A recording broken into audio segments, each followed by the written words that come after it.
sneeze, when I sneeze, I say Alhamdulillah. So I said to her, after going through all the go wrap, every bits and pieces, all of it, the whole thing, I said, you've already got the belief of a Muslim. You're already doing maybe more than what other Muslims do, some of them, non-practicing. Maybe they don't say Alhamdulillah after sneezing or whatever, right? Or eat Bismillah or whatever, right? So I told her all of that. I said, you've already got the belief of the Muslim. Why don't you become Muslim? I invited her to say, Shahada, why don't you become Muslim? She said to me, I feel scared, I feel lonely, where I live, there's no other Muslims, I don't feel ready, I just feel scared and I'm not ready. So I left her on a good note. I left her as when you're ready. I said, this doesn't make sense what you're saying, because your family is going to be 1.6 billion. And this is what I do with new Muslims or people that just say Shahada. I give them all the positive points. Look, the minute you say Shahada, all your past sins are forgiven. All of it. In fact, Allah turned into good deeds. Already they're thinking major positive, right?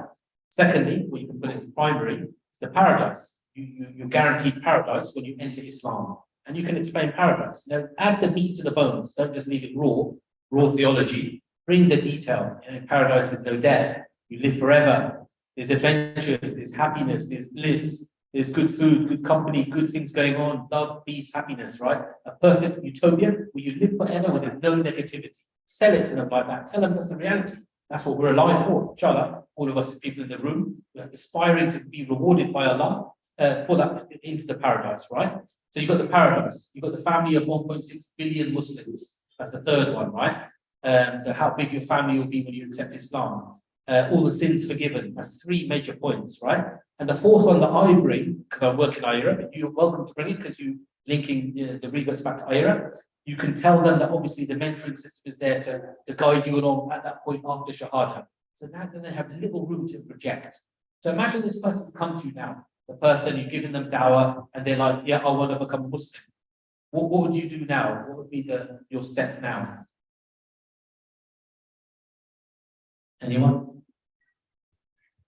The silence is worrying. The silence is worrying because this thing kind of tends to happen. What would you do, Faris? Exactly. So such a long pause until we got to that point.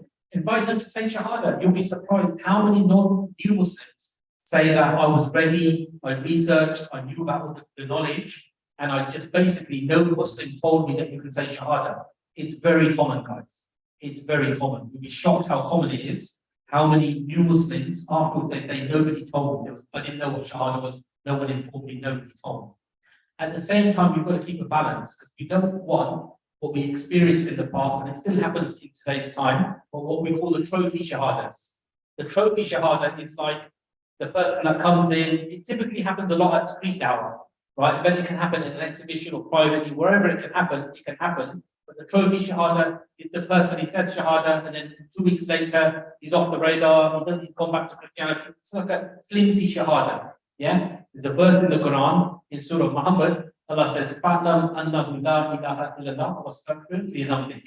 And the meaning is, know that none is right to be worshipped except for Allah alone, and then seek forgiveness for your sins. The first bit of that verse, the fa'lam, is in Arabic language, it's the fi'l al-amr, the command tense, what they call the imperative. Allah commanding, no. You must have knowledge of the shahada. Somebody can't just walk in the mosque. The mosque is a bad example, but someone walks in somewhere and just says, la ilaha illallah, say a Japanese guy or whatever.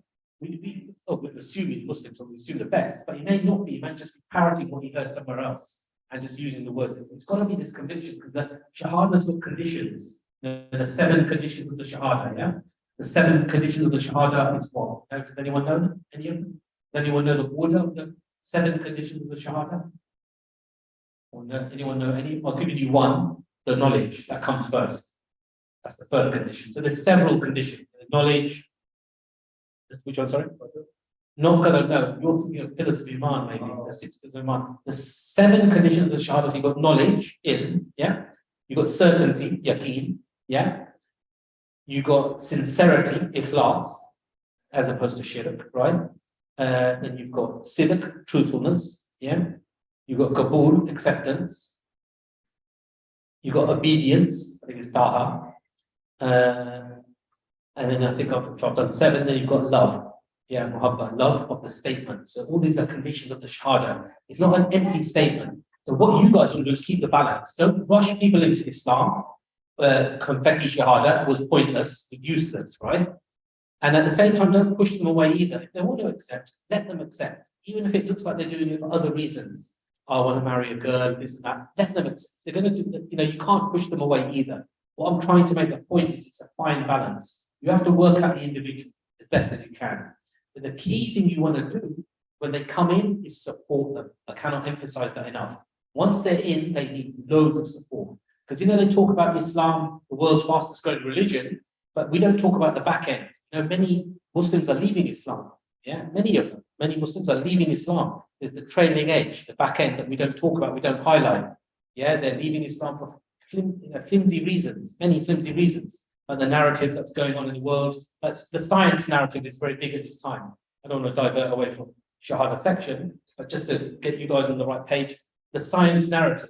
Remember what I mentioned earlier about testimony being where we get 99% of our knowledge. How we're brought up in schools, they'll push into your mind that science is the most robust form of knowledge. Science, right? The best jobs in the world, doctor, heart surgeon, whatever, right? Engineer, computer programmer, space travel, yeah, all this amazing stuff from science. Yeah, it can transplant hearts, it can take you to Mars. They paint out it's the most robust source of knowledge. But that's not true. Science, the Muslims invented the scientific method, is beautiful, it's elegant, we embrace it, but it's got its limitations. Science has got its limitations. Unfortunately, and this happens to many Muslims, or a number of Muslims, they think that science can even replace God. Eventually, it can replace, we don't need the God anymore, because science, give it enough time, it will answer the problems, whether it's heart transplant, whether it's going to Mars, like Elon Musk, whether it's supercomputers, or whatever these things are, science will give you all that knowledge and the power, right? So the limitations of science very quickly, and I've gone away from Shahada section, but I'm just summarizing it very quickly because I don't want to put doubts on anyone, but it's being slowly drip fed into people in society. Science. All you hear about science, and it's kind of they link it to atheism as well. So science has limitations. Remember, I said it's an elegant thing, science. We embrace it, it's a form of knowledge, but it's not up there as testimony. Testimony is where you get most of your knowledge, right? So one of the limitations is that, does anyone know any limitations of science? So one of them is that it can tell you the how is the microphone made, the computer chips, the metal, the aluminium, engineering, the wiring. It tells you the how, the design, blueprints all day long, but it can never tell you the why. Because Murtaza's coming from London, it's charity iERA with Imran, and they're going to deliver a Dawah training course. It can't register the why, right? But in Islam, in the Quran, for example, Allah's speech, there's the how and the why. The birds fly in the sky due to the lift, the flap of the wings are flapping because Allah created them with Allah's permission. Yes, the how and the why is there. Science is also, it doesn't lead to absolute truths, right? It can only give you a rough idea of something, like a scientific theory. Yeah, a rough estimation. One theory now, in 1,000 years' time, it may be totally turned on its head.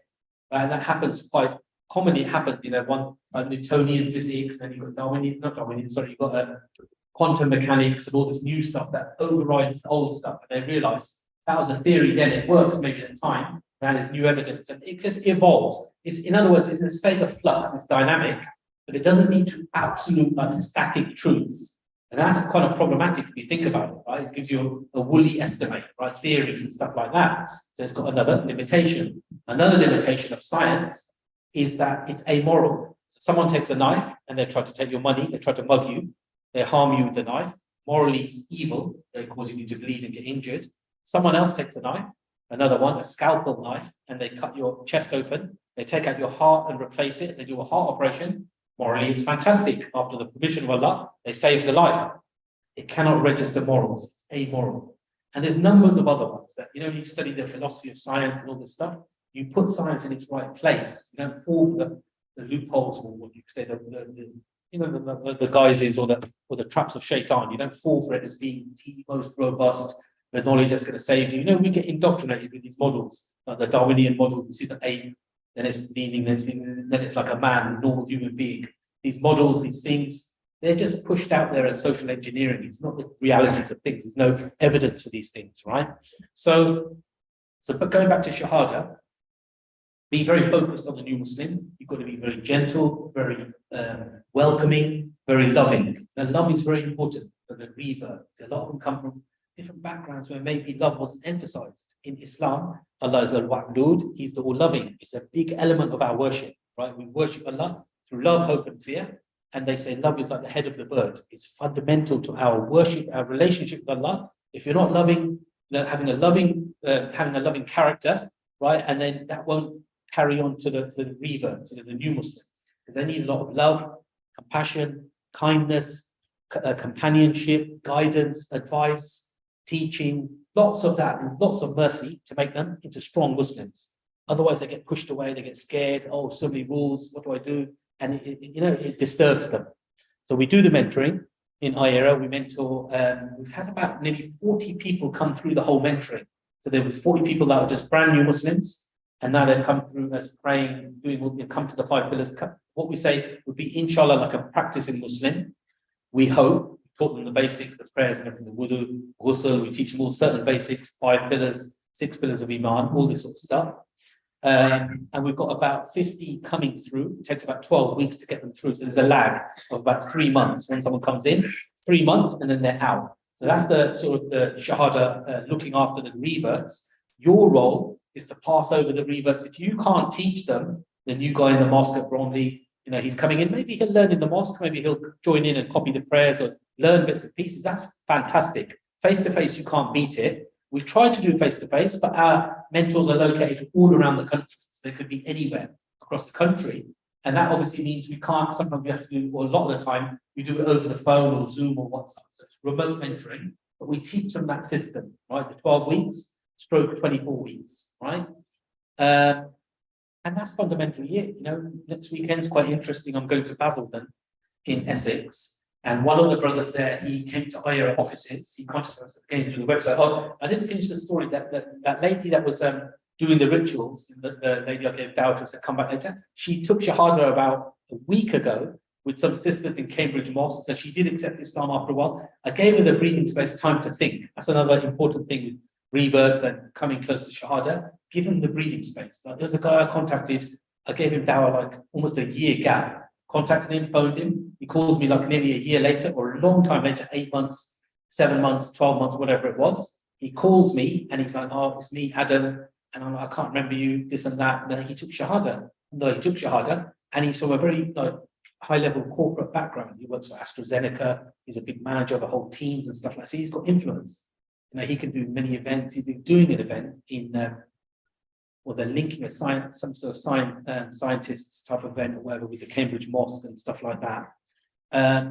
So yeah, this is my point. With reverts, just be very caring, very considerate. They're very vulnerable to a certain degree. They come from different backgrounds, and this is how just keep them motivated. Tell them that the mentoring's their free service. They need any help. Look after them, just be part of their family, because we can't just farm it out, the responsibility. We can't just say, the Imam at the mosque, probably he'll look after all the reverts, it's his job, he's the expert, or this year, or whatever. They can't handle the influx, the inflow. Number of reverts, Islam is the world's fastest growing religion. They won't be able to cope with managing all those people, teaching them and everything. So if any of you want to become a mentor, you can volunteer for iERA, you can become a mentor, and we can take you on board. But like I say, the inflow rate, and this is where I need Ahmed's help, that the local reverts here at Bromley, you can just pass them over to us and we will mentor them, because if we're missing anything, we're missing the reverts. Yeah, but I am contacting all the mosques in the UK, there's about 1,500. I've started a project with some volunteers, they're going to ask the mosques, your reverts, you can pass them over. So we're going to get the numbers coming up. We may be in a position of the opposite, where we've got too few mentors. So it's there's like a balancing act. We're trying to get mentees and then mentors, mentees, mentors, and just keep the whole system in balance. So that's how it works. So obviously, give it from the iERA website, you can order a new Muslim welcome pack. That gives them an English translated meaning of the Quran, how to pray book or DVD or something in there. I think it's a book.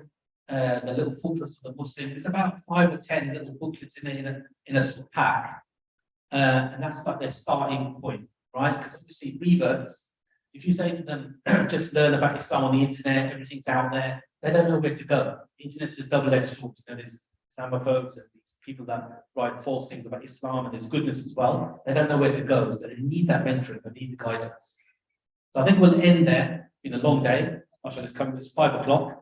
But if there's any questions related to the Dawah training course, anything to do with the course, we can take a few questions, Q&A sort of thing. Otherwise, we'll end for today. And we hope to come back as well. We don't want to just make it an isolated parachute in, parachute out. We want to come back to Bromley, start the projects, have the open days, get you guys all involved, do the street Dawah team, table and stuff like that, and maybe shadow you guys in the street Dawah. So we want to come back and forth. You're not far away. And we'll open up the doors of this Dawah work, inshallah.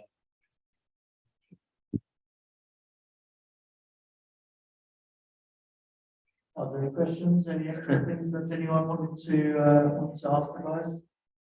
Do you have like Dawah Centre or anything like that? So we've got our offices in Wembley, Brother Forrest. Yeah, we've got offices in Wembley, in Crown House. We've been there for coming up to about 14, 15 years, this charity. UK registered charity. We've got about 500 staff worldwide, globally. So we do a lot of work in Africa, Philippines, all the 6 continents. In the Wembley office, we've got about 10 to 15 staff, maximum 10, 12, somewhere around that mark. And that's it really. We've got some offices in Canada as well, I think. There's a few satellite offices as well. But we're relatively speaking, in terms of the charity sort of thing, we're still a newish sort of charity. And we're sort of trying to grow as well. That's another thing I could quickly pitch for. If any of you want to donate, please do donate to our charity. Go to the iERA website. You see the iERA there, the name of the charity. You can set up a direct debit. These things, we're always looking out for that. We'll do a fundraising project. That could be your contribution to Dawah. Network with your family, get maybe 10 direct debits, £10, £100 a month. That allows us to get more, employ more to art, do more projects, especially globally in UK, abroad, everywhere. So this is a very important as well, yeah. Do you need that, the mentors? Would it be ideal to have like, or the scholars, big mentors? Or what is it? Not really, because we're only teaching them to a basic level. Yeah, we're not teaching them any fiqh-related matters, deep fiqh. When I say fiqh, I mean deep stuff, like the schools of law and this opinion and that. We're not teaching long, detailed stuff like iERA. That's stuff they can learn in parallel, YouTube videos, what they do. We're teaching the building blocks. What are the 5 pillars of Islam? They just have to name them. Shahada, Salah, etc. Then the prayer itself, the movements, the words that you say to Surah Fatiha, and all the basics to get them built up. Remember, it's not a journey that just stops after 12 weeks. For the forest, they have to continue their journey of learning. Their knowledge is for life. So they'll continue it, and then they can link to scholars as much as they need to. Yeah, wherever we can link them to scholars and people of knowledge on the route, of course we'll do that. Like I refer back to certain scholars and people of knowledge when I've got certain questions. Like there's one guy, he said like about prayer, as reverts. If there's a revert who's worried about praying 5 times a day, can they pray 1 or 2? Is it allowed? Yeah, in that case, it is allowed. The person he's gonna get driven away from Islam completely. Tell him start with 1 or 2. Tell him the importance of 5. Let him do 1 or 2 first. When he's got that under swing, then let him increase to 3, 4, 5, and take that route basically. Yeah. So yeah. Yes, brother. What's your name, brother? Yemi. Where are you from? Nigeria. Well, I work in Nigeria. Imran, we've got a team in Nigeria. Yeah, we've got a team in Nigeria. Yeah.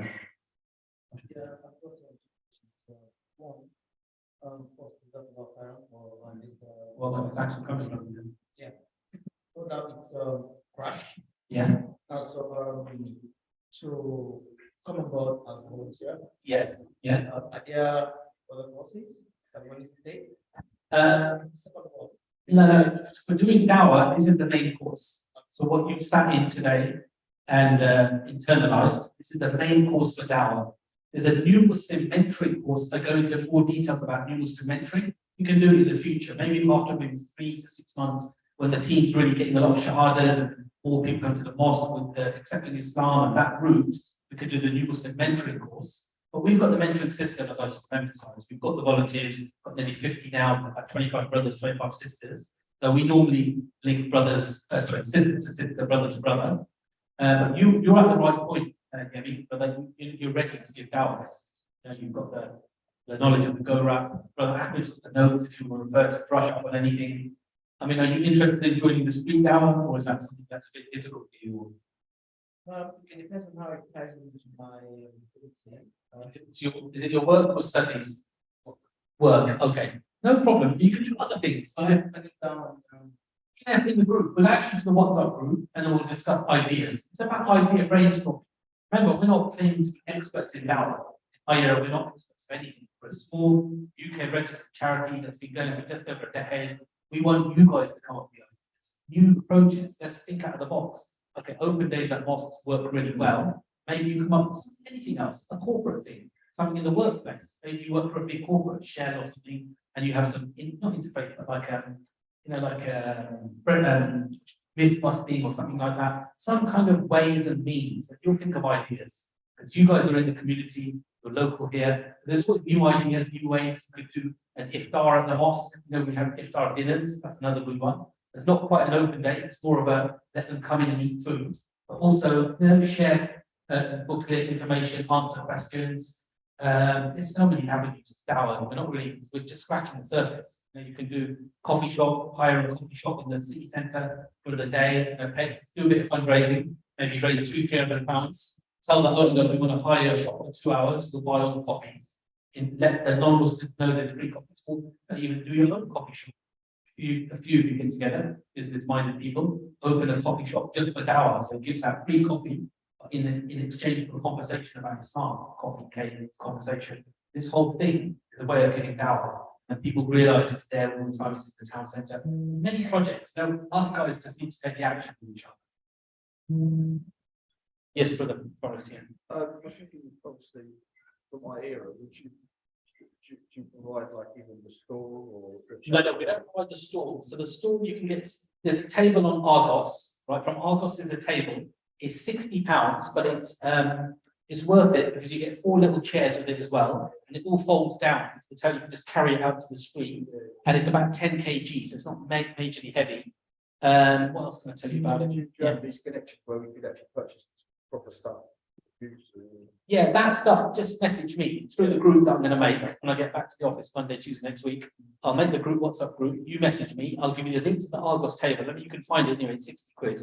But also what I'd recommend is not just that table. If you can get the booth, there's like a little booth thing that have at Leicester Square, and you get free Quran written on it. That works super well. That's very effective. You can have them in conjunction, the table and the booth, right?